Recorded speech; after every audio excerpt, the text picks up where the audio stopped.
Welcome to Lost Relation Chronicles. My name is David, and I am 32 years old. I want to share the story of how my marriage came to an end. I was married to Linda, who was 5 years younger than me. I loved her deeply, perhaps too much, and allowed her to live her life on her terms, until she crossed a line that I couldn't ignore. Linda committed an unforgivable act, something I couldn't accept under any circumstances. Though it was a painful decision, I felt it was necessary to ensure she never repeated such behavior. Cheating is unacceptable in any relationship, and despite the heartbreak it caused, I knew I had to take a stand. When I caught her lying and cheating, I resolved to make her face the consequences of her actions. I met Linda 9 months ago at a party hosted by a friend. The moment I saw her, I was captivated by her beauty and felt compelled to get to know her. I asked my friend to introduce us, and once we started talking, the conversation flowed effortlessly. Linda was outgoing and confident, sharing how she loved going to parties and living life on her own terms. She was bold, ready to take on any challenge. The more we talked, the more drawn I felt to her. Not only was she stunning, but she was also clear about what she wanted from life. I knew I wanted to see her again and spend more time getting to know her. We began meeting regularly, and it didn't take long for me to realize I couldn't stop thinking about her. She made me feel things I had never felt before. Some friends warned me about her wild nature and history of frequently changing boyfriends, but I chose to ignore them. I trusted my instincts and believed that she felt the same way about me.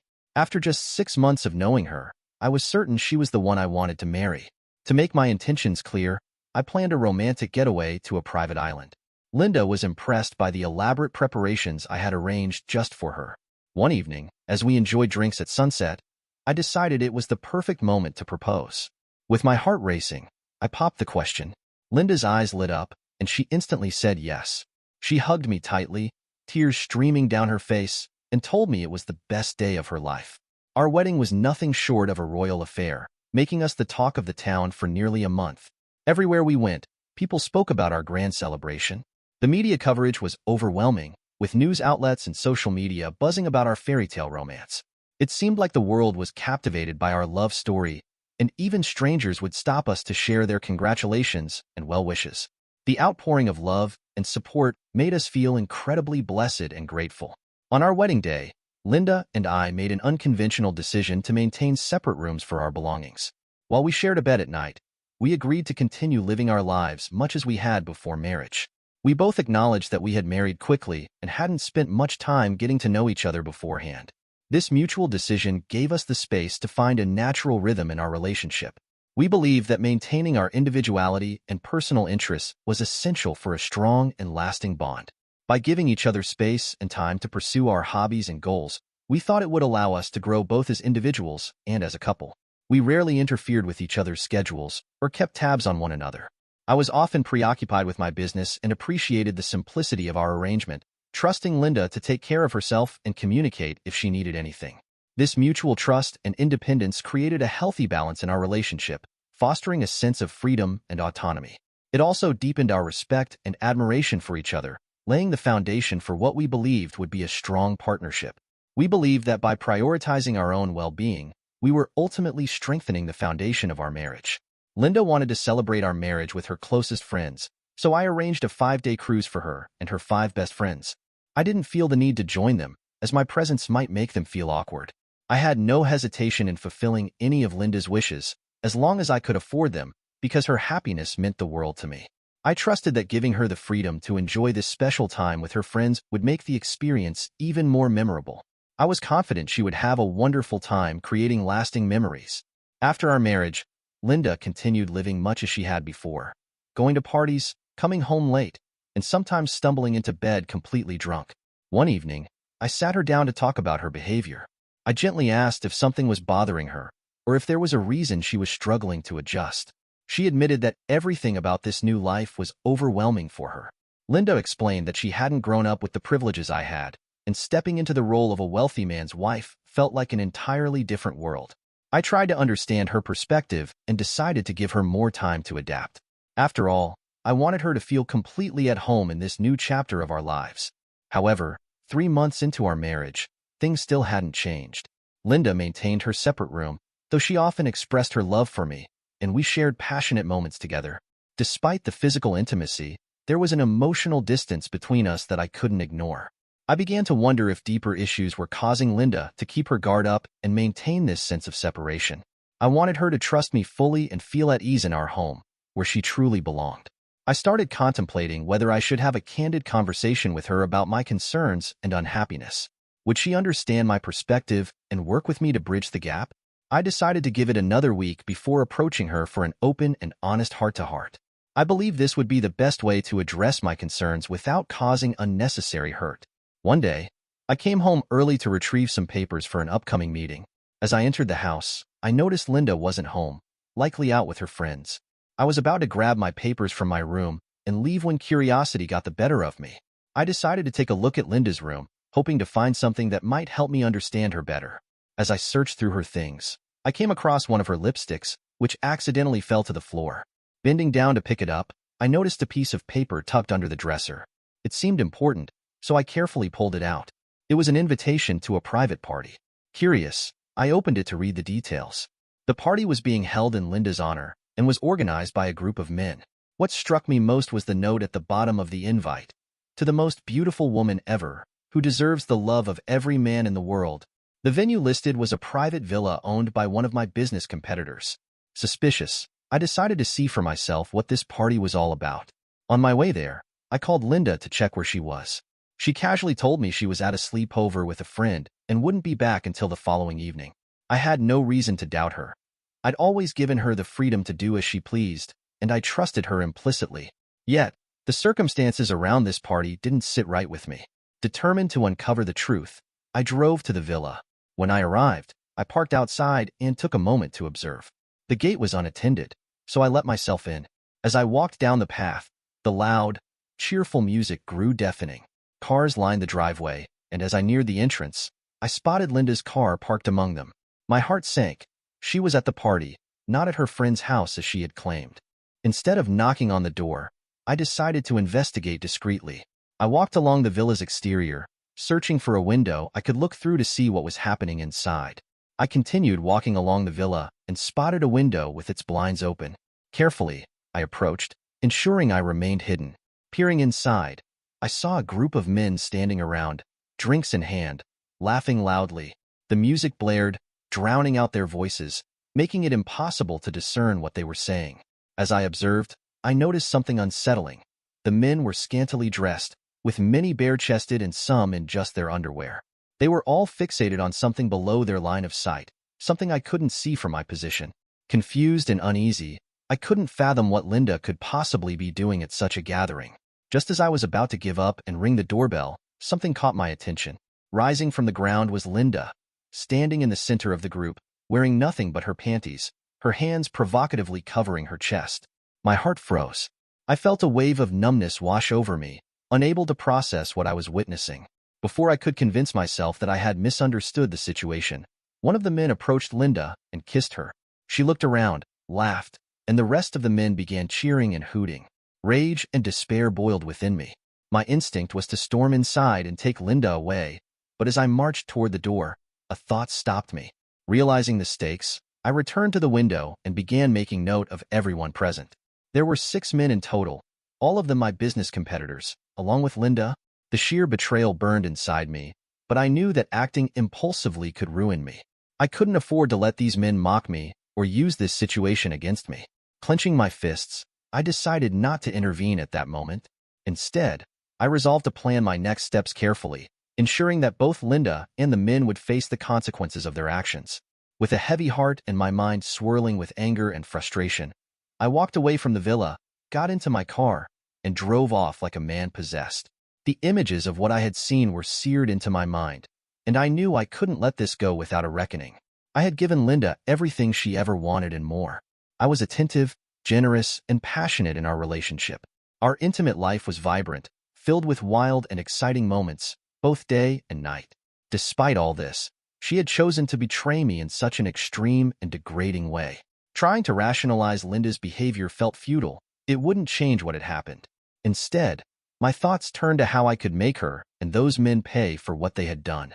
Consumed by anger and a sense of betrayal, I became fixated on revenge. I vowed to teach them all a lesson they wouldn't forget and to reclaim my dignity. The next evening, Linda came home as if nothing had happened. just as she'd told me she would. I was waiting for her, curious to see how she would behave after such a monumental betrayal. To my astonishment, she was calm and composed, as though she had nothing to hide. Her demeanor made my blood boil, but I kept my emotions in check, playing along with her act. I casually asked how the sleepover went. She smiled and said it was fun, mentioning that she had caught up with her friends. I let her believe I was none the wiser, waiting patiently for the right moment to put my plan into action. After she freshened up and joined me in the living room, I brought up my upcoming 2-week business trip. I mentioned that I had hired a personal secretary to assist me during the trip and that her name was Betty. I then called Betty into the room to introduce her to Linda. She greeted Linda warmly, and Linda responded politely, though I could see a flicker of unease in her expression. I told Linda she should rest, as I needed to go over some details with Betty. Linda agreed, mentioning that she was tired, understandable, considering her activities the previous night. Her calm facade began to crack slightly when I placed my hand on Betty's lower back, ensuring Linda noticed the gesture. Her uneasiness grew, but she said nothing. I spent about an hour with Betty, outlining her role. She wasn't hired for actual work, but as a tool to unsettle Linda. My goal was to plant seeds of doubt in her mind, making her question my relationship with Betty. I wanted her to feel the sting of jealousy and guilt, hoping it would drive her to confess her wild and shameful actions. This was just the beginning of my plan to make her confront the truth and face the consequences of her betrayal. The next morning, Betty walked into our bedroom to wake me up, ensuring we wouldn't be late for our meeting. Linda was visibly shocked to see that Betty had access to our bedroom as well. Without giving her time to ask questions, I quickly got ready and told her I'd see her in 2 weeks. Betty and I left together, and for the next 2 weeks, I planned to stay at a hotel while keeping a close eye on Linda and her activities. During this time, I also needed to dig deeper into the identities of the 6 men who had been at that party. My goal was to gather solid evidence of their actions and relationships, ensuring I had every base covered when the time came to act. I hired a private investigator to compile comprehensive reports on these men, detailing their personal and professional lives. Meanwhile, I decided to personally monitor Linda, as I needed to see firsthand what she would do while I was away. True to my suspicions, Linda left the house around noon. I discreetly followed her car, knowing she wouldn't risk inviting any of her lovers to our home. She eventually parked at a hotel, where she met Richard Brown, my biggest business competitor. As they had lunch, I watched them laughing and smiling together. Brown's hand repeatedly found its way to Linda's thigh, and she made no effort to stop him. After lunch, Brown led her to his car and drove to his villa. Knowing exactly what they would be doing there, I decided not to waste any more time following them. Instead, I focused on leveraging the information my private investigator had gathered. Among the details was contact information for Richard Brown's fiancée. I found a phone booth and called her, introducing myself as someone helping Richard with a surprise he had planned for her. I provided her with the address of his villa, carefully crafting the story to sound convincing. 40 minutes later, she arrived, driving straight inside. I had already bribed the villa's security guards to let her in without any issue. The villa's main door was left unlocked, as Richard and Linda likely saw no reason to secure it. Richard's fiancée walked inside, expecting a romantic surprise, but was instead greeted with a shocking scene. She found Richard entangled with an unfamiliar woman in a compromising position. Her scream echoed through the villa as she yanked off her engagement ring and hurled it at his face before storming out in a fury. Richard chased after her, desperately claiming she had misunderstood the situation, but she wasn't buying it. She declared not only the end of their engagement, but also her intention to withdraw all her investments from his business. From the comfort of my car, I watched the drama unfold with satisfaction, mentally noting, 1 down, 5 to go. Using the same method, I gathered incriminating evidence on the other men. I ensured their infidelities were exposed, either to their spouses or business associates, leading to broken relationships, hefty alimony payments, or the loss of significant investments. My plan was working like a charm, but I had saved the best surprise for Linda. I orchestrated an elaborate setup by sending invitations to all the men on Linda's behalf, inviting them to a celebratory party at a luxurious villa. Similarly, I sent an invitation to Linda from the men, praising her for being the only woman who understood and supported them. This bonding celebration was designed to gather them all in one place for the grand finale. The villa was prepped with hidden cameras in every room, including the bathrooms, ensuring no moment of the night would go unnoticed. On the evening of the party, I made sure everyone arriving had to deposit their phones at the entrance, cutting them off from the outside world. Linda entered, dressed provocatively in a red backless dress I had gifted her, seemingly oblivious to the irony of wearing it for a night of infidelity. As the party got underway, the group indulged in music, drinks, dancing, and eventually, intimate behavior. Meanwhile, I activated a live stream of the event, broadcasting it to every television screen in the companies where the men worked, including my own. The reactions were swift. Calls began flooding their confiscated phones as managers, families, and friends reached out in outrage over what was being aired. Sitting in the villa's monitoring room, surrounded by their muted phones, I savored every moment with a bucket of popcorn, watching as their night of fun unraveled into chaos. During the 2 weeks I spent following Linda, one thing became painfully clear. She never loved me. She was with me for the wealth and privileges that came with being my wife. I should have known better than to fall for someone like her, a gold digger through and through. To some extent, I could have tolerated her attraction to my money. After all, such things aren't uncommon. What I couldn't tolerate was her deceit. She pretended to be a loyal wife while carrying on affairs, not just with anyone, but with men I regularly dealt with in business. The smug looks on their faces when they spoke to me about deals were unbearable. They knew, in their hearts, they were sharing intimate moments with my wife while I remained oblivious. That humiliation was something I couldn't forgive. I knew exposing Linda and these men wasn't just about revenge. It was about sending a message. Messing with me was a mistake they'd regret. After collecting all the footage from the party, I left the villa. I sent Linda a message letting her know I'd be arriving home the next day. The cameras continued recording as the guests woke up, some leaving early. Linda was the last to leave, hastily gathering herself after reading my message and heading home to prepare for my return. I gave her ample time to freshen up and compose herself before I made my entrance, accompanied by Betty. Upon seeing Linda, I hugged her briefly but immediately turned my attention to Betty, engaging her in conversation as though Linda wasn't even in the room. I completely ignored her presence. Linda stood there for a moment, visibly confused and agitated by my indifference. When she realized she wasn't going to get a reaction from me, she stomped her foot in frustration and stormed off. Watching her unravel confirmed that my plan for revenge was working perfectly. It's been 2 days since I returned from my business trip, and I've continued avoiding Linda as much as possible. The tension in the air grows heavier by the day, but I'm content knowing that the wheels of justice, or perhaps karma, are well in motion. I was well aware that all of Linda's lovers were tied up with court cases and defamation suits, leaving them unable to contact her anytime soon. Unbeknownst to her, I had blocked all their numbers from her contacts, ensuring she remained in the dark about the footage and the chaos it had unleashed. As the days passed, I made sure Linda felt increasingly unwelcome in her own home. Betty was now in charge of everything, from instructing the cook on meal preparations to deciding the new diet plan I would follow. Whenever Linda tried to intervene or correct her, Betty would flash a sweet smile and say, "He's changed his preferences now," before giving Linda a pointed, snarky look. Frustrated, Linda came to me, complaining about Betty's overreach and unnecessary involvement in household rituals. I brushed off her concerns, telling her she was overreacting. I made it clear that Betty was far better at managing things and was doing an excellent job. Linda, however, couldn't hide her growing frustration, convinced that Betty's presence was both intrusive and deliberate. I was carefully setting the stage for Linda to accuse me of cheating so I could turn the tables on her. The next day, I told her I'd arranged for her to spend time with her friends. I had booked a club for her and suggested she go out, relax, and lift her spirits. I explained that I'd be working late, so it was the perfect opportunity for her to enjoy a night out. What Linda didn't know was that I had someone tailing her, providing me with hourly updates on her whereabouts. Trusting her was out of the question. I needed her out of the house to finalize the preparations for the grand reveal I had meticulously planned for the night. By the time she returned, everything would be in place. Linda stumbled home around midnight, visibly drunk. As she entered the living room, she froze, seeing me seated on the couch with Betty perched on my lap. Her disoriented mind struggled to process the scene. Staggering toward us, she screamed, "What the hell is going on?" I looked at her calmly, a smile playing on my lips, and said, "Why don't you join us?" Her face twisted in disgust as she demanded Betty get off my lap. Betty shifted slightly, as if to comply, but I stopped her, firmly instructing her to stay put. Linda's fury ignited.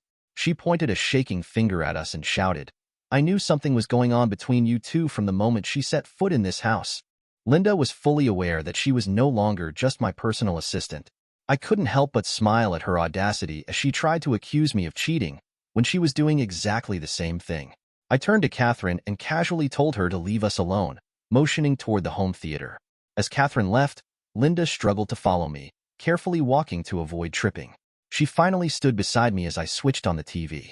A video started playing, and Linda watched, confused at first. But as she kept looking, it clicked. She realized what I had put on screen. The color drained from her face as she recognized the footage of her night with all the men. She stared at the screen in disbelief, her voice barely a whisper as she finally managed to ask, "Where did you get this?" I couldn't help but laugh at her question. The irony wasn't lost on me. She had the nerve to ask me where I got the footage, but she couldn't even attempt to defend herself. I leaned back casually and replied, "I recorded it myself." Her eyes widened in shock as she processed my response. She stammered, struggling to find words, but nothing came out. The room fell into an oppressive silence, the weight of her actions hanging heavily in the air. It was clear from the look on her face that she was caught, guilt and regret written all over her. I sat down on the couch, eager to watch the footage, my interest fully piqued. Linda remained standing, staring from the screen to me, unsure of whether I was angry or amused. I broke the silence by commenting on the video. "You know, I really liked what you did with that guy. It's a skill I never knew you had," I said, motioning for her to sit next to me. She hesitated, but had no choice. Slowly, she sat beside me, keeping her head down in shame. It was clear she knew at this point that she had messed up big time. As the footage played, I noticed the discomfort on her face. She wasn't watching the screen, but rather, she was glancing back and forth between the TV and me, clearly embarrassed by what she saw. I couldn't resist making another comment. "You know, this has been pretty entertaining. I never knew you had such close friends who were so comfortable around you." Linda remained silent for a while, her eyes never leaving the screen. Finally, she spoke, her voice barely audible. "I'm sorry. I got carried away with all these men." She tried to explain herself, claiming that the men had challenged her to spend a night with them, and that she couldn't let them win. She said that's why she had gone to the party. I was impressed by how quickly she came up with this story, but I played along, letting her think I was buying it. I wanted to see how good she was at fabricating lies. "I understand," I said, nodding. "But if you were cornered by these men, you could have used the fact that you're my wife to get out of it." She responded quickly, saying, "I didn't want to ruin your reputation, so I didn't mention who I was." I was almost impressed by how smoothly she lied. The way she had crafted her response was almost flawless. I acted as though I felt sorry for her, playing the role of the concerned husband who believed her. As she thought she was off the hook, I made her walk with me to the dining table to get a glass of water. I sat her down and placed the glass in front of her. As she reached for it, her hand brushed against something underneath the glass. She looked down, and her face drained of color when she saw what it was. It was the same invite that she had hidden under the dresser. The glass slipped from her hand, shattering on the floor. In that instant, she knew there was no point in lying anymore. I had everything. I had seen everything. She fell to the ground, breaking down in tears. There was nothing she could say to defend herself. The guilt was written all over her face. The tears didn't change anything. She was caught, and she knew it. "I know everything," I said coldly, watching her struggle for words. After a long silence, I spoke again. "You're out. There's no place for a cheater like you in my house or my life." She begged me to give her another chance, pleading that she wasn't thinking straight and had been swept up in the excitement. "They're all rich," she said. "I couldn't say no to them." I shook my head, resolute. "No, I've learned my lesson. I don't repeat mistakes." She tried to convince me, but my mind was made up. Forgiveness is not an option. Her pleas didn't move me. It was the hardest thing I had to do, but I knew it was necessary for my peace of mind and self-respect. As she left, I made a promise to myself that I would never let anyone into my life without fully testing their worthiness. That was the lesson I learned from Linda's betrayal. Within a week, I had my lawyer draw up the divorce papers. I made sure she would get nothing from me, given the chaos she had caused in my life. I had pictures and videos of her infidelity circulated in the media to shame her, making sure to destroy any credibility she had left. I did everything I could to make it difficult for her to find a job, warning major companies about her. I still had a private investigator keeping an eye on her to track her every move. I wanted her to feel the consequences of her actions, to make her regret every day she spent with me. I made sure she couldn't easily find a place to stay, and that she was humiliated everywhere she went. When she asked for alimony, I couldn't help but laugh at her blatant demands for money and property. She even went so far as to fake a pregnancy, hoping for child support and property under the child's name. I showed the judge all the pictures of her surrounded by men in compromising positions. I told him I had never been that intimate with her, and I demanded a DNA test to confirm whether the child was mine. It turned out she had lied about the pregnancy. I filed a defamation case alongside the divorce.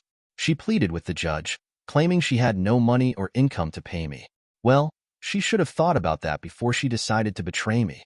All this drama had unfolded in the 3 months since we got married. There were times I felt so depressed that I didn't want to do anything at all.